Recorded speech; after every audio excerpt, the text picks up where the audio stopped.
व्यवस्था प्रदान कर दिया है। इस संसार को रचने वाला चित्त है। कौन है? चित्त। उसने कहा कि शरीर भी त्याग दोगे लेकिन चित्त तो फिर भी रहेगा, वो तैयार करता रहेगा। अंतःकरण, अंतः चतुष्टय से कहते मन बुद्धि चित्त अहंकार। बंधु ये मनुष्य के पास रहता है। कहते हैं कि इसका जब तक त्याग नहीं होगा तब तक तुम आत्मत्व में स्थित नहीं होगा। बंधु जो सारी बातें उन्होंने समझाया और धीरे धीरे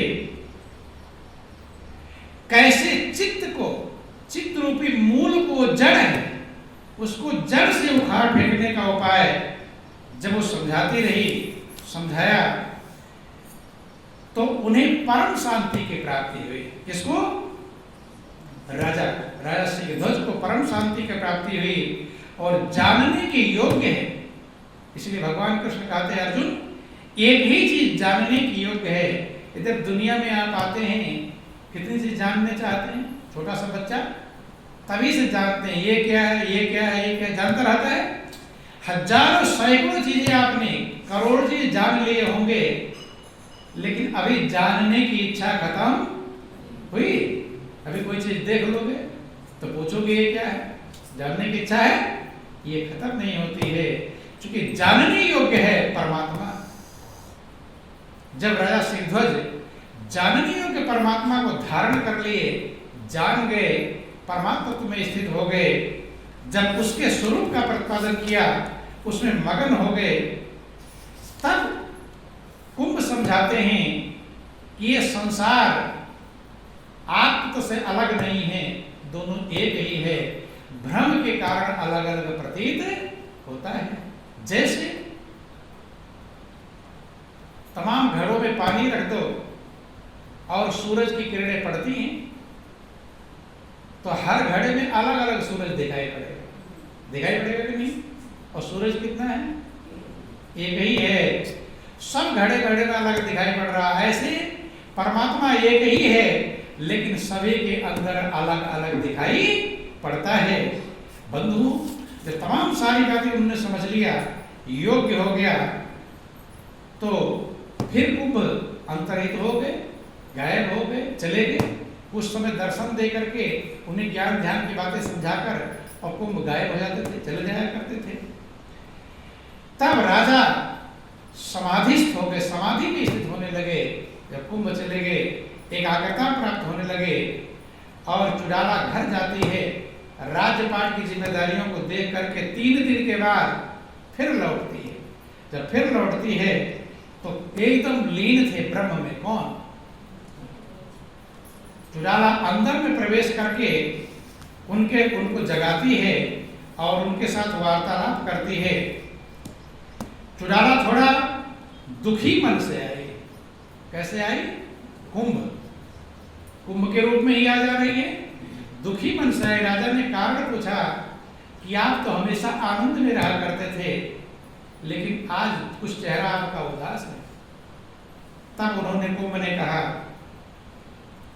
कि आज जो है मुझे दुर्वासा का श्राप मिल गया।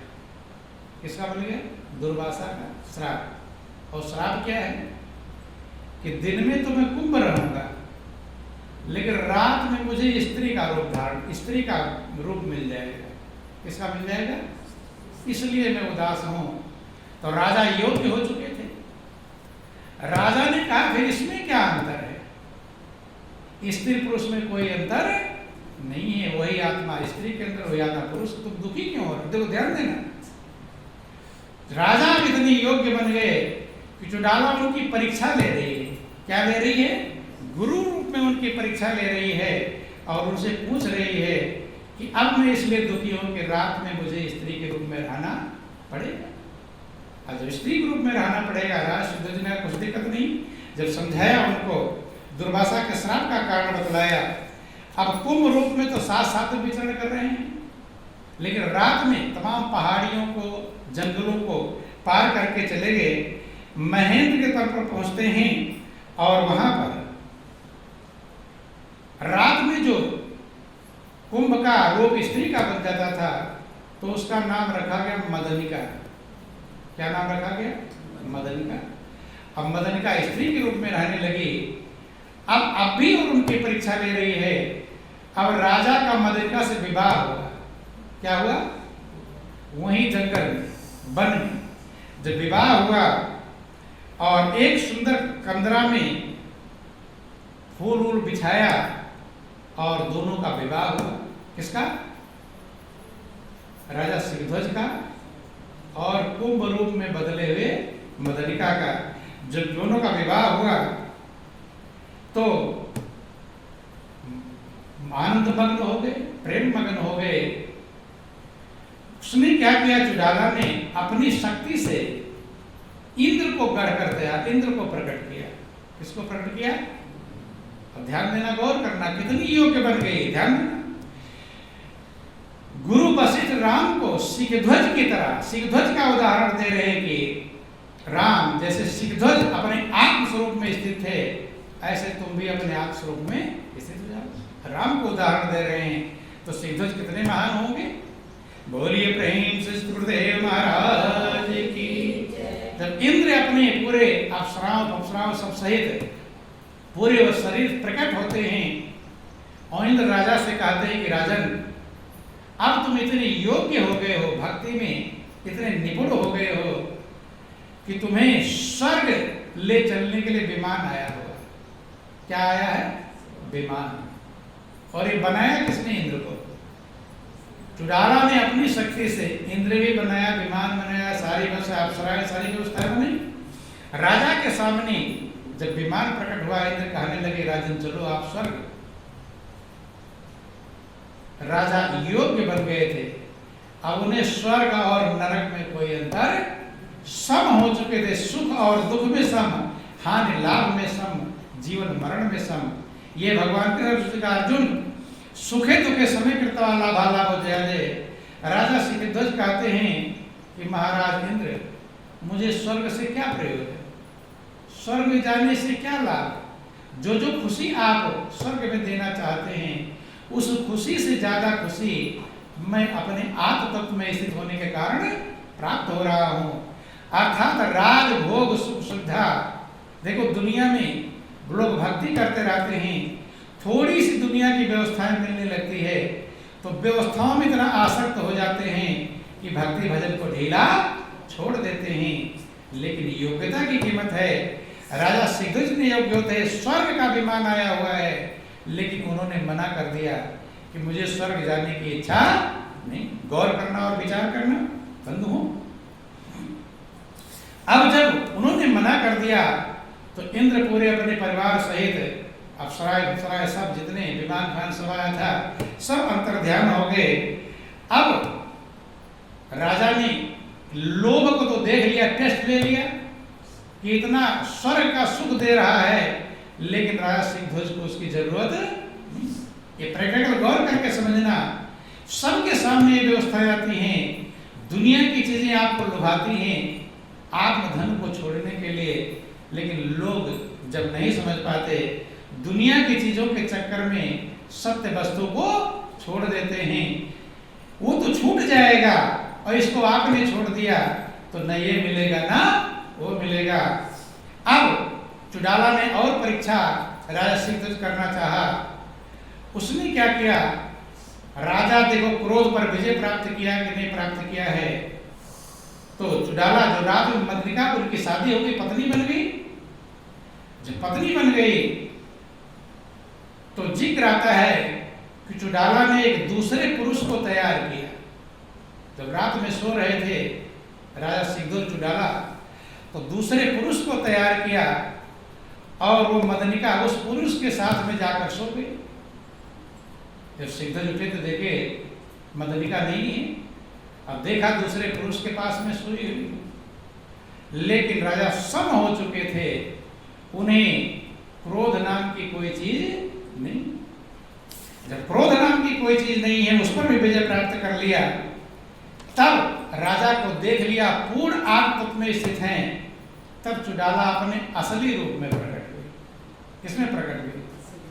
आप बताइए कि मैं चुड़ाला हूं। जब असली रूप में प्रकट हुई तब राजा को बहुत बड़ी खुशी हुई। राजा ने ध्यान से सब कुछ जाना। किससे जाना? ध्यान से जाना कि ये मेरी रानी चुड़ाला ही है जिसने मुझे योग्य बनाने के लिए इतनी मेहनत, कितना समय मेहनत किया, आश्चर्यचकित हुआ और चुड़ाला का बहुत धन्यवाद दिया कि तुमने मुझे किस बंधन से छुड़ाया, जो बंधन में बंधा हुआ था बंधु। और रात भर वहां बिता करके सवेरे अपने राज्य के लिए प्रस्थान करते हैं। कहाँ के लिए प्रस्थान करते हैं? राज्य के लिए।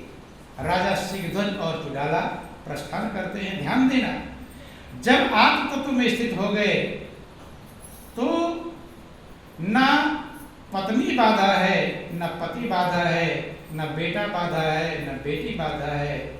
बाधा अगर कुछ है तो आपका मन बाधा है। कौन बाधा है?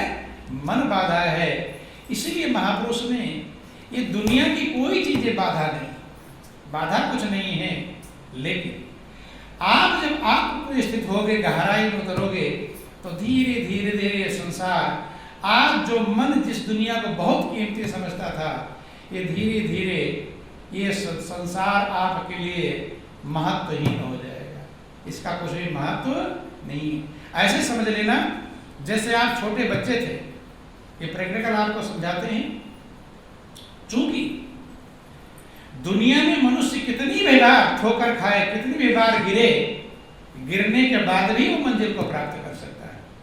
बहुत बार दुनिया में एक बार ठोकर खा लिए, दुखी हो गए, अब कहते हैं अब क्या करना, सब बेकार का झमेला। कहते कि नहीं कहते? लेकिन ध्यान देना, जब आप छोटे बच्चे थे, विचार करो और समझने का प्रयास करो, और जब आप चलना सीख रहे थे तो कोई ऐसा हुआ बिना गिरे और चलना सीख लिया हो? सीखा है? और कितनी बार गिरे हैं इसकी कोई गिनती कर सकता नहीं। लेकिन बच्चे को आपने देखा होगा, वो ये देखता ही नहीं कि मैं गिरा। गिरने का ध्यान है, चलने का ध्यान है। किसका ध्यान है? उसे चलने का ध्यान है। गिर गया, चोट लग गई, 2 मिनट रोया और फिर उठकर चल, उसे याद ही नहीं मैं गिरा था। उसके मन में एक जिज्ञासा है, एक लगन है कि मुझे चलना है। सैकड़ों बार गिरता है, हजारों बार गिरता है, लेकिन एक दिन चलना सीख जाता है। और ये सबने किया है।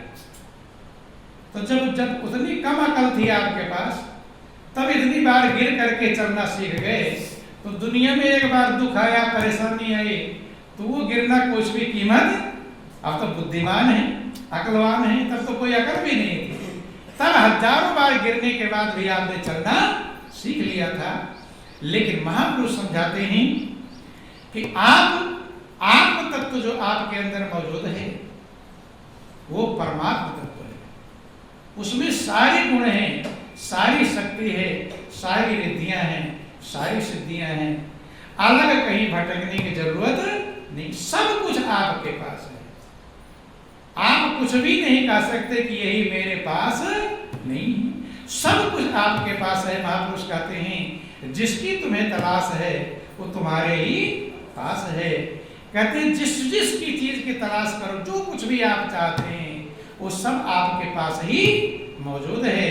लेकिन अपने अंदर में कि तू दीन नहीं, तू हीन नहीं, तू तो इस जग का प्राण सखे, कुछ अपना अंतर खोल जरा, मड रत्नों का भंडार भरा। अपने अंतर को खोल। इसलिए जितने महापुरुष हुए अपने आप तत्व में ही स्थित हुए, अपने स्वरूप में स्थित हुए।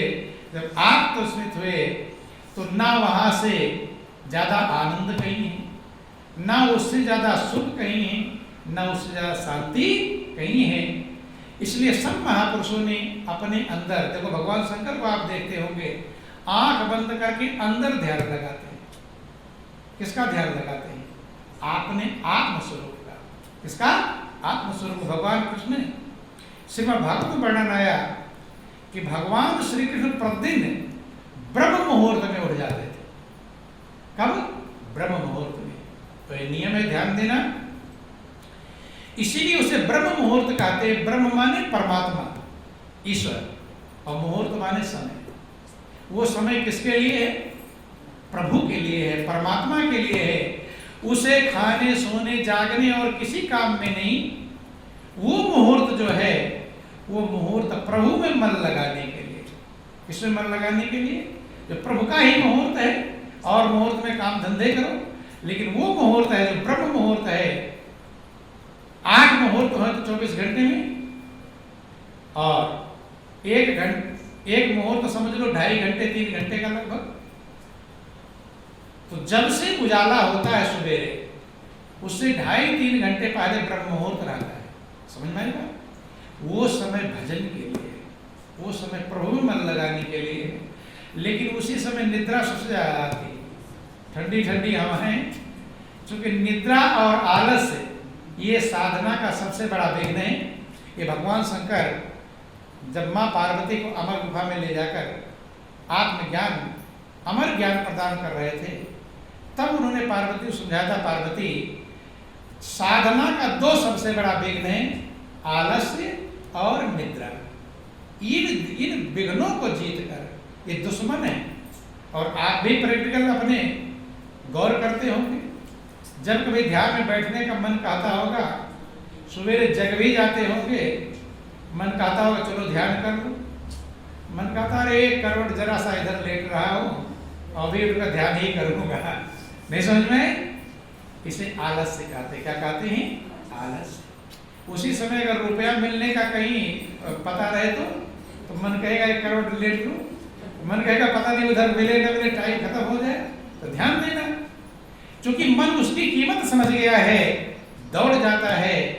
ऐसे मन जब आत्म तत्व की कीमत समझ जाएगा, ब्रह्म तत्व की कीमत समझ जाएगा, तो आलस्य को छोड़ देगा। इसको छोड़ देगा, आलस्य को त्याग कर। भगवान शंकर देखो, माँ पार्वती जिनकी अवतार सब देवियां कहलाती हैं, उनको भी जब अमर ज्ञान भगवान शंकर ने दिया, तब वो कहते हैं कि निद्रा और आलस्य ये साधना का सबसे बड़ा विघ्न है। क्योंकि आप कहानियां सुनते हैं कि जब भगवान शंकर उपदेश कर रहे थे तब माँ पार्वती को निद्रा आ गई।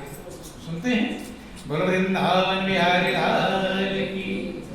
लेकिन ये सब ऊपर ऊपर की चीजें हैं, इनमें मजबूती नहीं। आत्मा तो सबसे बड़ा बलवान है।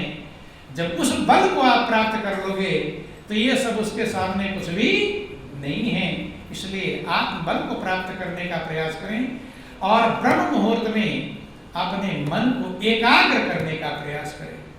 भगवान कृष्ण के लिए जिक्र आया भागवत में कि भगवान श्री कृष्ण प्रतिदिन ब्रह्म मुहूर्त में उठ जाते थे और हाथ मुंह धोकर, चूंकि स्नान इत्यादि में लगेंगे तो ब्रह्म मुहूर्त धीरे धीरे खत्म हो जाएगा, खिसक जाएगा। हाथ मुंह धोकर अपने मायातीत आत्म स्वरूप का ध्यान करने लगते। सुखदेव जी राजा परीक्षित से कहते हैं कि परीक्षित, वह जो आत्म स्वरूप है वो सजातीय, विजातीय और स्वगत भेद से रहित एक और अखंड है। वही आत्म स्वरूप है, न किसी जाति का है न विजाति का है, और स्वगत भेद उसमें नहीं है, न उसमें कोई अपना है और न कोई पराया है। वो सब के लिए एक है और एक है, वही अखंड है और मायातीत है। मायातीत का मतलब वहां माया की पहचान नहीं। वही एक ऐसा स्वरूप है जो आत्म स्वरूप, जहां माया की दाल गलती नहीं, जहां माया नहीं पहुंच पाती। इसलिए जितने महापुरुष हुए सब आत्म स्वरूप में स्थित हुए। जैसे अब किसी का डंडा इतना बड़ा होकर छत तक पहुंचे, लेकिन छत के ऊपर बैठ जाएगा तो डंडे से मार नहीं पाएगा। ऐसे माया का डंडा वहां तक पहुंचता नहीं है। ये और हर जगह पर माया है। भगवान राम से पूछा लक्ष्मण ने कि प्रभु माया क्या है, माया का क्षेत्रफल क्या है? तो लक्ष्मण को समझाते हुए कहते हैं कि गो गोचर जहाँ लगी मन जाई, ओ सो सब माया जाने भाई। गो माने इंद्रियां, चर माने विचरण करती है कि हे भाई, जहां तक आपकी इंद्रियां, आंख देखती है, कान सुनता है, नासिका गंध ग्रहण करती है, त्वचा स्पर्श करती है, जहां तक मन बुद्धि इंद्रियां हैं वो सब क्या है? माया। अब बहुत लोग घर द्वार छोड़कर जंगल में चले जाते हैं, तो वहां आंख देखते कि नहीं देखते, वहां भी माया है। इसलिए मायातीत का मतलब है जो आत्म स्वरूप है वो मायातीत है। उसमें जब आप पहुंच जाओगे तब माया से उपराम बन पाओगे। इसलिए सब महापुरुषों ने, सभी वेद शास्त्रों ने आत्म स्वरूप में स्थित होने के लिए उपदेश किया। तो कहते हैं कि वो आत्म स्वरूप क्या है कि उसमें प्रकाश से प्रकाशक भाव नहीं है। जैसे किसी चीज को देखने के लिए दूसरे प्रकाश की आवश्यकता है, लेकिन आत्म स्वरूप के लिए दूसरे प्रकाश की आवश्यकता नहीं है। वो स्वयं प्रकाश है, ना उसके लिए आंख की जरूरत है। हर वस्तु को देखने में 3 चीज की जरूरत है। आंख चाहिए, अब कोई बस सामने ना हो, आंख ही ना हो, आंख से देख नहीं पा रहे। आंख में देखने की क्षमता चाहिए और प्रकाश भी चाहिए। अगर प्रकाश नहीं होगा, आंख देखने की क्षमता है, कभी नहीं देख पाएगा। लेकिन कहते हैं कि आत्म स्वरूप के लिए आंख की जरूरत ही नहीं, क्योंकि आंख कब तक काम करेगी, एक दिन अंधा बन जाएगा। इसलिए भगवान कृष्ण अर्जुन से कहते अर्जुन कि ना तुम हम अने चक्षुषा, कि हे अर्जुन, इन चर्म चक्षुओं से जो मेरा आत्म स्वरूप है उसका दर्शन तुम नहीं कर सकते, क्योंकि इंद्रियां नष्ट हो जाएगी, फिर किससे देखोगे बंधु। इसलिए मैं तुम्हें दिव्य चक्षु प्रदान करता हूं। तो भगवान कृष्ण कहते हैं कि वो आत्म स्वरूप का प्रकाश से प्रकाशक भाव नहीं है, वो स्वयं प्रकाश है। उसी को रामायण वर्णन आया कि परम प्रकाश रूप दिन राती, और नहीं कछु चाहिए दिया घृत बाती। उसमें अपने मन को लगाने के महापुरुषों ने समझाया। और जैसे जैसे आपका मन उसकी गहराई में उतरता जाएगा, तो जो ये संसार है आपको अपने आप समझ में आने लगेगा। क्योंकि गुरु महाराज जी कितना समझाएं, और समझाने के बाद भी आप अपने अंदर से ही समझ पाते हैं। कहाँ समझ पाते हैं? महापुरुष तो बहुत समझाए हैं, लेकिन आप उतना समझ पाएंगे जितना आपके अंदर ज्ञान प्रकाशित होगा, उतना ही हम समझ पाते हैं। इसलिए आपको अनुभव करना पड़ेगा। जैसे भोजन खूब अच्छा बना हुआ हो, आप जितना मिठास ले पाएंगे उतना ही तो अच्छा लगेगा आपको। दूसरा खा रहा है, बहुत मगन हो रहा है, लेकिन आप उतना मगन हो पाएंगे जितनी मिठास आपको मिलेगी। इसलिए सभी महापुरुषों ने इस बात पर जोर दिया कि आत्मा की गहराई में आप उतरने का प्रयास करें। ब्रह्म मुहूर्त में उठ करके, एकाग्र ब्रह्म मुहूर्त क्यों कहा गया, उसके पीछे भी कारण छिपा हुआ है। क्या कारण छिपा है कि दिन भर तो मनुष्य माया के धंधे में भागा दौड़ी में मन चंचल रहता है, परेशान रहता है, थका मादा है। शाम को ध्यान करने बैठते हैं, बैठ तो जाते हैं, लेकिन थकान भी है, दर्द भी है, और दिन भर का टेंशन दिमाग में घुमा हुआ है। लेकिन ब्रह्म मुहूर्त में क्या होता है, रात में साधक को हमेशा हल्का भोजन करना चाहिए। हल्का भोजन जब आप करेंगे जल्दी पच जाएगा, तो आपका आलस्य इत्यादि गायब हो जाएगा, मन फ्री हो जाएगा। ब्रह्म मुहूर्त में आपका भोजन ही पच गया है, और दिन भर का जो टेंशन था वो निद्रा में वो भी गायब हो गया है, भूल गया है। और दूसरी चीज ये है कि आपकी थकान भी उतर गई है, ठीक है, और अभी उसी समय कोई काम भी नहीं है, सवेरा हो जाएगा, तमाम काम दिखाई पड़ेगा, ये करना वो करना। इसलिए ब्रह्म मुहूर्त का समय ध्यान के लिए, साधक के लिए, साधना के लिए सबसे महत्वपूर्ण है। उस समय जो आप ध्यान करेंगे वो सबसे कीमती माना जाता है। आपका माइंड फ्री रहता है। एकाग्र होकर के कुछ समय अपने मन को दुनिया से हटाकर सत्य में स्थित करें, आत्म तत्व में स्थित करें। रोज थोड़ा थोड़ा स्थित करते रहोगे। महापुरुष कहते हैं एकाएक नहीं होता। विद्यार्थी एक दिन स्कूल में जाके सारी पढ़ाई पढ़ लो तो पढ़ नहीं पाएगा, रोज रोज जाता रहेगा। कि धीरे धीरे रे मना और धीरे सब कुछ होए, और माली सींचे 100 घड़ा तो ऋतुआए फल हो। कभी घबराना भी नहीं चाहिए, कभी परेशान भी नहीं होना चाहिए कि मैं इतना लगन लगा लिया, ये नहीं हुआ, वो नहीं हुआ, वो नहीं हुआ। ये चंचलता छोड़ देना चाहिए। जो हो रहा है वो हमारे लिए कीमती है। बंधुओं, उदाहरण दिया गया, जैसे माली होता है, घड़े से सींचता है पौधों को, अब 4 घड़ा डाले और देखने लगे फल तो अभी आया ही नहीं, हैं, तो सींच लेगा। वो इसकी परवाह नहीं करता कितने घड़े मुझे डालना पड़ रहा है, न इसकी चिंता करता अभी फल आया नहीं, डालता रहता, सिंचाई करता रहता है। तो एक दिन ऐसा आता है जब नेचुरल उसमें से कलियां खिलती हैं, फूल निकलता है और पल्लवित होता है, पुष्पित होता है और फलित होता है। ऐसे ही महापुरुष कहते हैं कि जब आप करते रहेंगे, मेहनत करते रहो, ये चिंता मत करो क्या हो रहा क्या नहीं हो रहा, जो हो रहा है वो कीमती है। इसलिए भगवान कृष्ण ने अर्जुन से कहा, क्योंकि मनुष्य का मन चंचल है, वो तुरंत ही फल चाहता कि नहीं चाहता। इधर कुछ लोग तो बिना किए ही फल चाहते हैं, इसलिए हम मनौती मानते हैं। जो कहते सब काम बन जाएगा, दौड़े चले जाएंगे, करना भी ना पड़े फल मिल जाए, ये अज्ञानता है, ये भ्रम है। इसलिए भगवान कृष्ण ने मना कर दिया अर्जुन से कि अर्जुन फल वाल के चक्कर में पड़ो ही मत। किसके चक्कर में पड़ो? कर्म के चक्कर में पड़ो। कर्मण्यो अधिकारेषु मा फलेषु। हे अर्जुन, कर्म में तेरा अधिकार रहे, तेरा ध्यान कहाँ रहना चाहिए? कर्म में रहना चाहिए। कितना अच्छी प्रकार से करूं, कैसे करूं, फल तो अपने आप आएगा।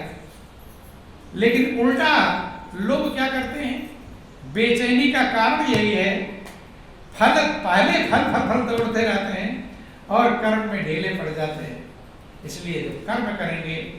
परमात्मा किसी की मजदूरी कभी रखता नहीं, रखता है क्या? परमात्मा बेईमान है क्या? या आप जो कर्म करो बेईमानी हिस्सा कुछ ले लेगा? आपकी मजदूरी को थोड़ा बढ़ाकर और कृपा करके देता है कि नहीं देता?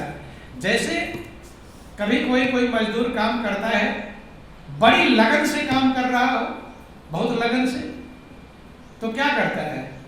देखने वाला सोचता है भाई इतनी लगन से कर रहा है तो मजदूरी तो देता, थोड़ा इनाम भी दे देता है।